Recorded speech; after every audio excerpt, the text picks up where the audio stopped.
The title of the sermon, As One with Authority, based on Mark 1, verses 21 to 28. Will you pray with me?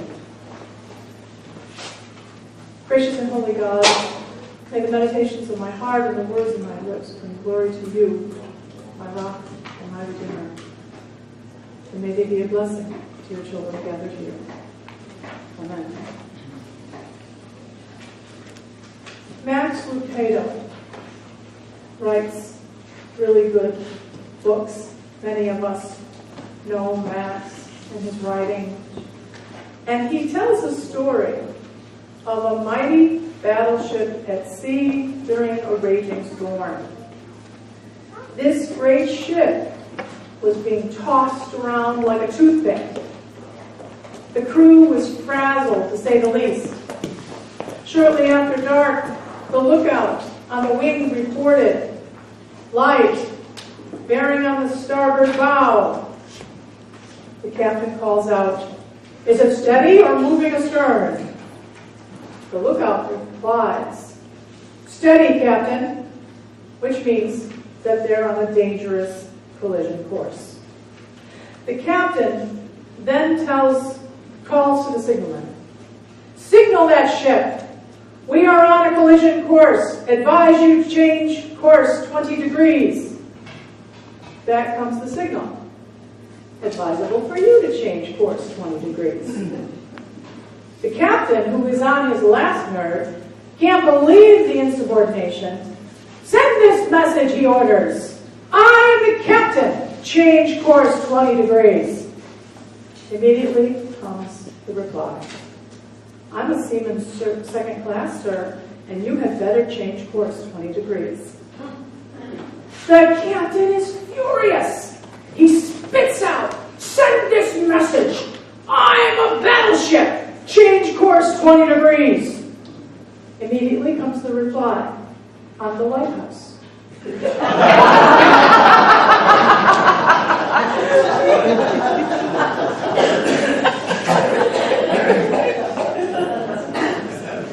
Authority. What is authority? Where does it come from? Who has it? Who doesn't? Today's gospel says that Jesus has authority, and he has authority because he taught as one with authority.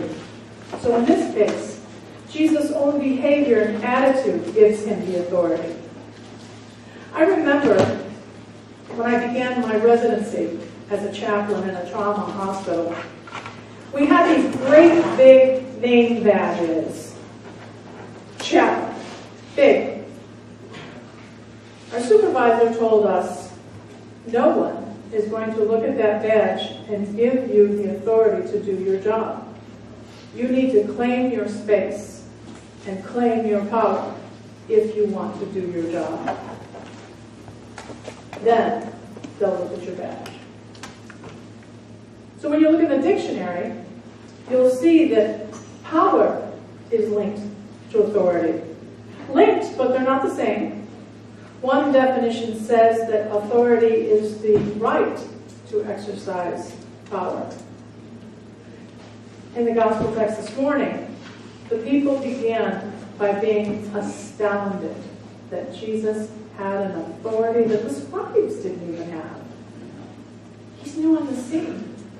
This is his inaugural address, his first public appearance, and yet he claims his space. In the middle of the text, there's this little dance with the demon when Jesus wins, of course, and the people were then amazed. Not only did Jesus have authority, he had power to command evil spirits. Spirits, by the way, who know exactly who Jesus is. They're not astounded or amazed. They know precisely who they're dealing with. They say, "Holy One of God," and they're scared to death. Today's our annual meeting. Good segue? Just wondering if you're listening. In the polity of the United Church of Christ, that is, in our rules and regulations, the way we govern ourselves. Each and every voting member has power. Each member has the power to vote their conscience. No one can take that power away. No one's power is greater than any other one person. No one. We will vote. Each person casting one vote. The final decision on any one issue lies in the authority of the group. No individual has the authority to decide for the church body. Each decision, whatever that decision may be, is made by counting. Counting the individual votes and determining the opinion of the majority. The authority lay in the majority vote, no matter what any one individual thinks. So going back to UCC polity, we call this the local church. We determine ourselves how we govern, how we decide what we will do with our money. We do that because we give not only the power, but the authority to the majority group conscience. And then we move forward together. Together. There are those of us who believe that, like the captain of that ship, we know what's best. Sometimes we think we're right. The fact is that the majority vote is the lighthouse. It is the last word. Now let's take this all one step further, because we are church, we are not Rotary or Kiwanis.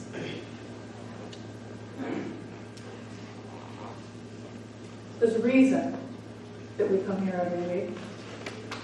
There's a reason that we listen to the gospel every week.